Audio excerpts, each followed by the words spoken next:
From Spamtown, USA, Austin, Minnesota, this is the Austin Bruins Coaches Show. We break down the big hits, the spectacular saves, and the clutch goals with the men behind the bench. Get the inside scoop with exclusive insight, strategy, and stories from your Austin Bruins coaches. And now, here's your host, David Coyer, alongside Bruins head coach Steve Howard.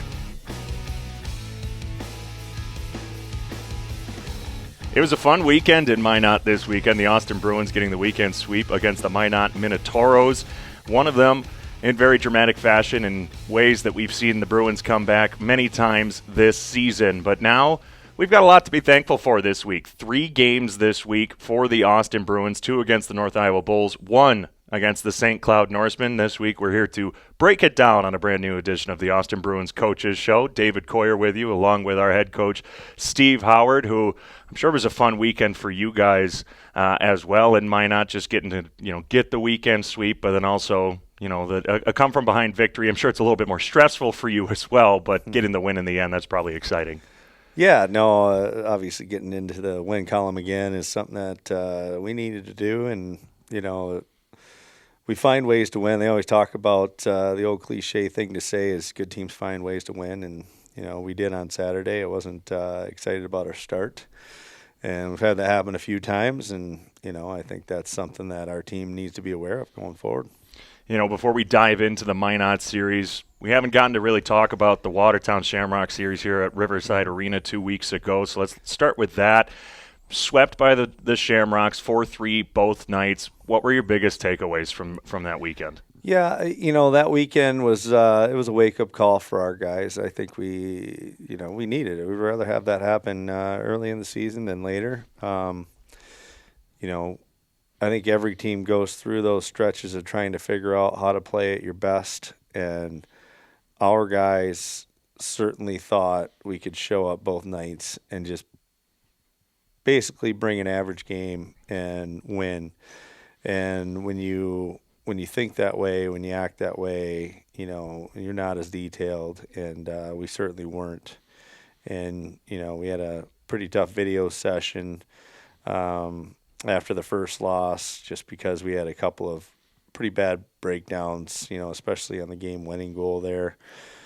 Just a couple guys doing some things they're normally not characteristically known for doing, and it ended up in the back of our net, and it was unfortunately cost us a point. So, having said that, that's we had some video session time the next morning and kind of went over all these things that we were doing that was loose and not great, and then we came out on Saturday and we didn't play to our expectations either. And, at the end of the day, I think it just got back to, it's been we call it Club Med around here. The guys have been doing well, so they've been treated really well. And that's one thing about our organization. We want to incentivize the guys. And when we do that, it's a scenario where, if they're playing well and this and that, they get lighter practices and time on the ice, and they earn those things. And unfortunately, we haven't had,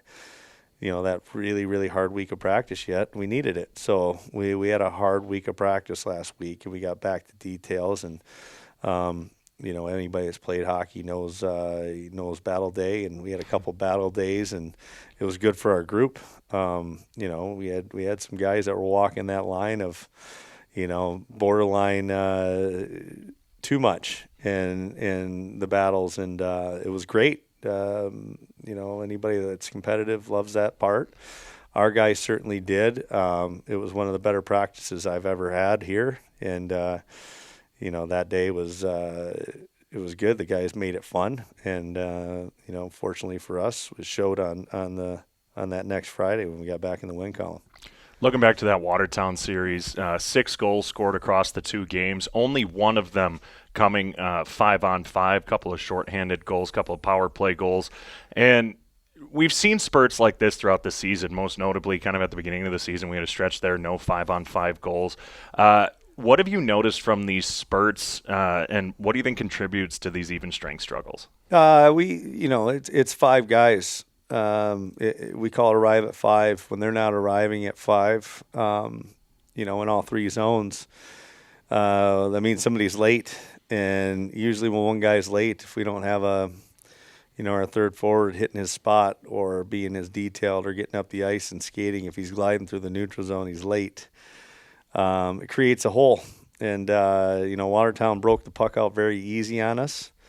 They got in the zone very easy on us. And same thing in our D zone. If we got four guys that are working hard and they're covering their guy, and then the fifth guy is very loose, that's the guy that's usually getting the puck and making a play. And, that was kind of the story of that weekend.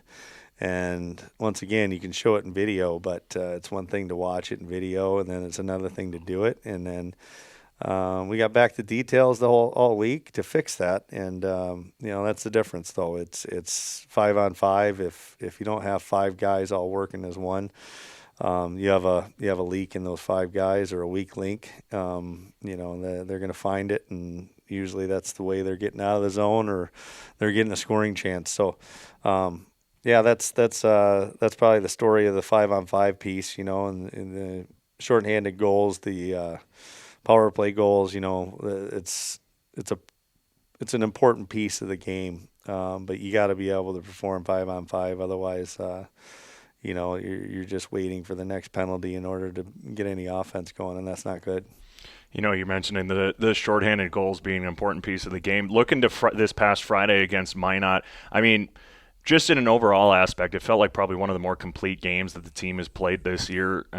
Aside from maybe the first couple of minutes, seemed like Minot was on the attack, but then the boys settled in and really got it. Passes were connecting. But I think the highlight of it was the penalty kill. Just for the second time this month, the Bruins did not allow a power play goal from their opponent, going a perfect 7 for 7, but then also two shorthanded goals. What did you see working from the penalty kill on Friday? Yeah, Al Rooney runs our penalty kill, and he takes a lot of pride in it. And Al hasn't been in too good of a mood as of lately, just because of the penalty kill not being what it needs to be to our standards. And we had a long conversation last weekend just about some of the things we can clean up on the PK. And part of it's a mindset too. Like we wanted to spin it in a sense that we're going to take the crowd going wild because their team's about to go on the power play. We're going to use that to our advantage. We're going to take it and make it motivate us, and we're going to want to kill every penalty off. And we took that into Friday, and the guys just they did a lot of great things that night. And I know they scored. Technically, they went 7 for 7, but one of their goals was we had 3 seconds left on the power play, or they had 3 seconds left on the power play. We had 3 seconds left on the kill, and we just missed an assignment. We let a guy kind of walk in. He ended up scoring a goal. So Al took that one to heart. But at the same time, our PK scored 2 goals. So once again, it motivated us. Every time we went in the box, our guys used that to their advantage, and we spun that in a positive. And I think that's something we got to continue to do all season. 2 shorthanded goals, one courtesy of the Marchionok twins, one from Sam Klein. Second time in the last week that the Bruins have had 2 shorthanded goals in a game, third time this season. They lead the league with 10 shorthanded goals. What makes them so dangerous down a man? Yeah, well, I'll be honest, I don't think I've ever had a team score this many in 19 games. There's teams that don't score 10 shorthanded goals in a season, let alone in the first 19 games. I just think we got some guys that can make plays that are on the penalty kill. Sam Klein is a great young prospect. Like, that kid is, he's got hockey sense. And, when you look at the Marchionok twins, who have a majority of the goals, like they get the puck and they have a lot of poise and they can see the ice. And I think that's a big factor. When those guys get the puck, they're gonna do the right things with it. And if they see a lane or they see a opportunity to go down and create a scoring chance, they're not scared when we're 4 against 5. kudos to those guys, and Al's giving them the right lessons and allowing them to do that. And, I think it's won us some games. And speaking of the Marshanock twins, they've started to really kind of find their groove again. After the showcase, really started to slow down, weren't showing up on the scorecard every single night. But now Simon, he snapped an 11-game goal drought. He's got 2 in his last 4 games, 9 points, while Matsby 7 points in his last 4 games. How have you seen them start to kind of find their footing again and start to produce on the scorecard? Yeah, I just think it was after we got done with the showcase, we mixed our lines up a little bit, just because it's so early. We're still trying to figure out everything, and E.J. Paddington's one of our leading scorers. He was last year, and he's great in a sense to where he's a power forward that likes to get in and bang and go to the net. We put him on their line, which probably isn't the right thing to be doing to 2 guys that like to make plays. And, we ended up going back to what we originally had when they were scoring all their points. We put Gavin Haruza back on that line, and, they're starting to make plays again. So having said that, you gotta kind of test some things out and test the waters here, there, and wherever. And so it's good that we got them back in the scoring routine. And, once again, it's keep feeding the fire. Let's keep them going. E.J. Paddington, 3 goals this weekend against Minot. Gavin Aruza with a goal as well. Two goals. I remembered the one from Saturday, and then, he had the game winner on Friday night as well. 5-1 win Friday night, and I think the message was pretty clear to the team that it was a big win. You wanted to celebrate, but also to focus up because you knew that Minot on the other side of things, they were probably getting chewed out in the video room after that loss, and that they'd be out for blood. And, well, sure enough, Saturday night, 3 goals in the first 7 minutes for Minot, and I think it was on their first 5 or 6 shots, something like that.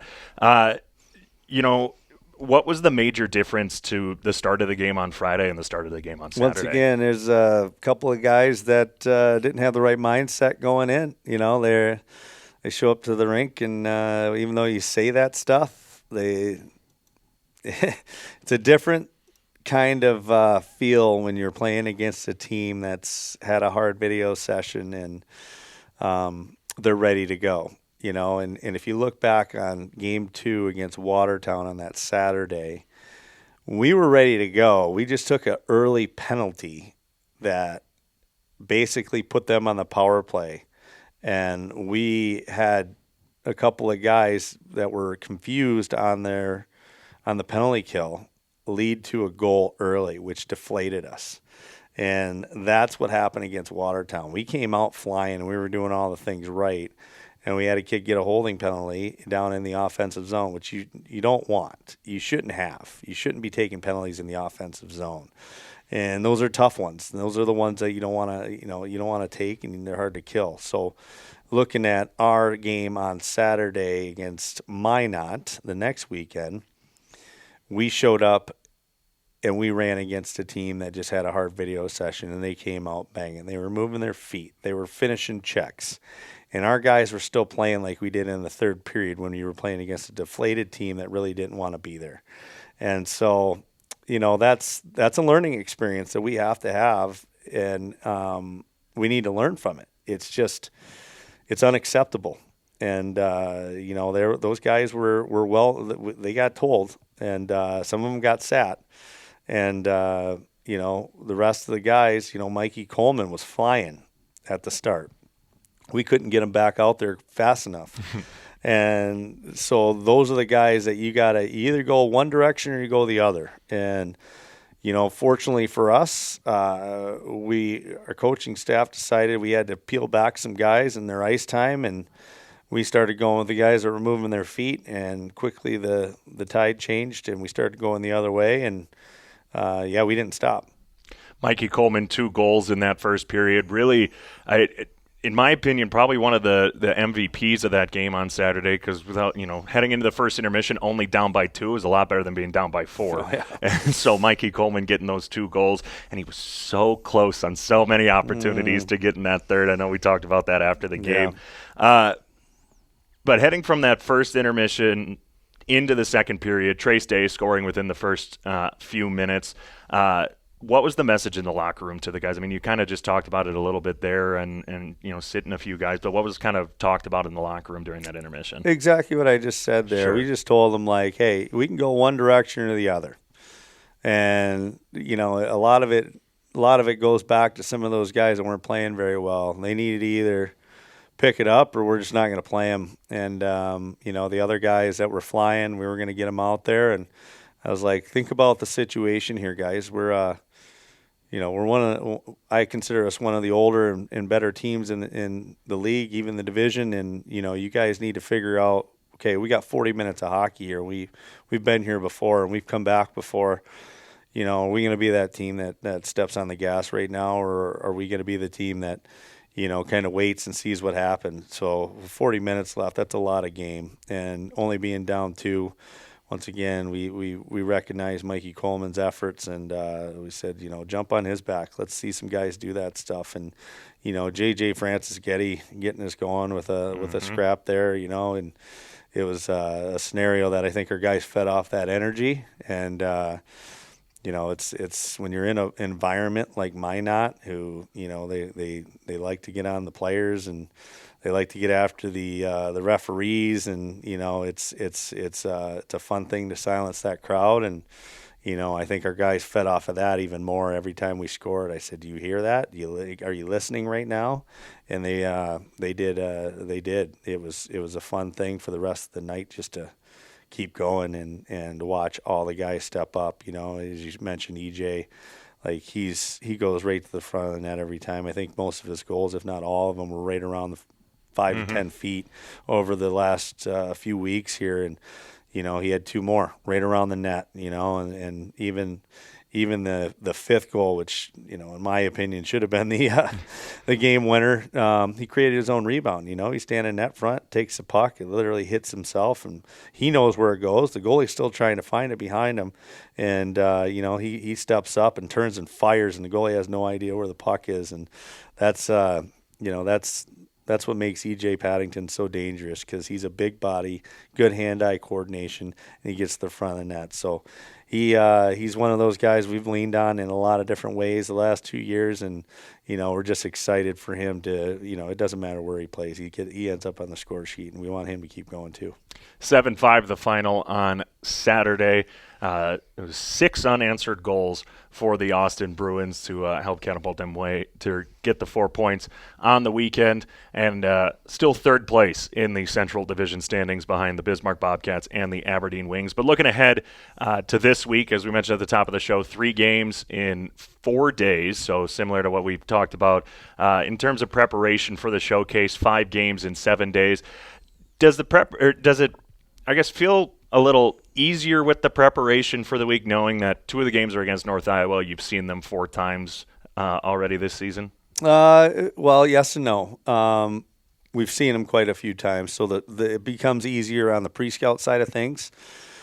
Just to know kind of systematically what their tendencies are. Mm-hmm. But every week there's teams, we change things up, so we got to go back and still watch some film and add to it, if that makes sense. But they're a tough team. They beat us the last time we played them, and they're in a playoff spot, and they're doing well, and they just lost a game. So that doesn't help things, because once again, we just talked about us losing. Mm-hmm. We got a hard week of practice. We're ready to go. So we expect them to be at their best Wednesday when we play them, and it's going to be a different type of feel Wednesday and Thursday, just because doesn't matter if you win or if you lose. It's going to be kind of that, I guess, that truth of which team shows up the next night. Sure. And for us, it's consistency. We want to play well both nights, and they're saying the same things, but one of us has to lose one of those nights, and what's the bounce back look like? And so that's what's fun about hockey is, there's always the next game until there isn't, right? And we're playing 3 this week, and it'll be the first time we get to see St. Cloud. We haven't seen them yet this year. Yet we're playing games 5 and 6 out of 8 against North Iowa, who's 45 minutes away from us. So it's these are big games, and we talk about it all the time. Every game's big, but these ones are this is a stretch right here where you're getting one of your games in hand back, and it's gonna make a difference in the standings. Big games this week, so we want to see you out here at Riverside Arena on Thursday, Thanksgiving night, John Madden night. John Madden, an Austin native, so we're celebrating him on Thanksgiving. $5 tickets for everybody, $3 beers all night long, deals on flex packs and Spam replica jerseys. Head on over to social media to see all those details, but head over to tickets.austinbruins.com to get your tickets for Thursday. It'll be a 7:10 puck drop on Wednesday down in Mason City, 7:05 puck drop on Thursday, and then the Bruins head up to St. Cloud to face the Norsemen on Saturday, 6:30 puck drop from the St. Cloud Municipal Athletic Complex. Excuse me, that's always just a mouthful. Some of these places, the Pepsi rink at Mesa Arena just always gets me going too. One final question. We're nearing the halfway point of the season. Actually, we're about a third of the way through the season now. 6 of the next 9 games for the Bruins before the holiday break are against teams who are currently in the top 4, the Bobcats, the Bulls, and then the Aberdeen Wings to close out this first half of the season. What's the most important thing really for this team to focus on as we get to this semi-difficult stretch? Yeah, you hear me talk about it all the time. It's take one game at a time. It's focus on the opponent you're playing the next night and stay with that, stay present. But more importantly, you got to play all these guys 8 times during the year anyway. So it's you want to win every series. That's the ultimate goal. And you don't want to be the team that has to figure it out 3 games on a slide like we had to. But we just did that, and hopefully we don't ever get back into that. We can talk about it. If we lose a game, all right, what's our pushback the next night look like? And I think all good teams have that pushback, and using – you just talked about Aberdeen. They did that last couple of weeks. We beat them here. The Friday night they had a good pushback on Saturday. They just did the same thing against the Bobcats. You certainly don't want to do that every single week. But to be a good team, you don't want to lose 2 in a row, and you certainly don't want to lose 3 in a row. And I think our guys need to learn from what just happened, and we need to be able to revert back to this time of year. Even a couple months from now, we need to be able to say, remember that? How did we respond? Let's go. Let's pick it back up. And, I think that's what good teams do is they learn from themselves. And here we are. So we got 3 big games this week, and we're just focused on Wednesday now. And next week, another big game as well. Saturday, December 6th, it's Teddy Bear Toss Night when the Bruins score their first goal. Toss your teddy bears or stuffed animals onto the ice, and all those will be donated to the Salvation Army, doubling our previous record last year. I think we had 1,052 was the official number last year. Do you know off the top of your head, I know we didn't talk about this before the show, what roughly the biggest number of teddy bears tossed out on ice that you've seen, whether coaching or playing? Oh, no. I've seen all the videos about the Hershey Bears. Oh, yeah. That's probably the biggest one. I can't remember. I mean, there were so many. We were in 3 last year, ours and then St. Cloud's and North Iowa's. Yeah, no, they're fun games, and obviously it's a great cause, and but it's something to see. Like when you watch, if you ever get some time, hopefully everybody pulls up a YouTube video of the Hershey Bears. Like it's amazing. Like you can't even move on the ice. They got so many people that have to help out to get them off, which is pretty cool. I think that's a good thing too. Whenever you're in those, like as a visiting team or whatever, you want both teams to have to get off the benches to help get the game going again. That means the crowd has done a good job. So yeah, hopefully let's try to make that happen at our rink. And then I think the most important question, with it being Thanksgiving this week, what's your favorite Thanksgiving food?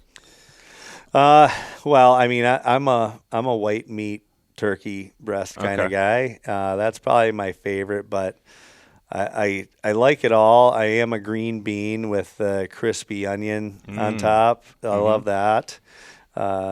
So that's probably one thing I'm definitely looking forward to. But I love the potatoes. I love it all, man. It's stuffing. It's really good. My grandmother used to make some homemade stuffing that was unreal. I used to love it. I actually I would ask her to make it, at different times when I was home if it wasn't Thanksgiving, right? Mm-hmm. Like I would just get her to make it sometimes. But it was that's something that's I miss for sure. She had her style. She wasn't a great cook. She didn't cook all the time, but that was something that she did really, really well. So now we're just stovetop, but we dabble with a few homemade things. My wife does a pretty good job with the whole dinner. She's become I think this is going to be her 9th one she's done. She's become pretty good at it. So, yeah, looking forward to it. Well, and then one thing, I got to shake your hand.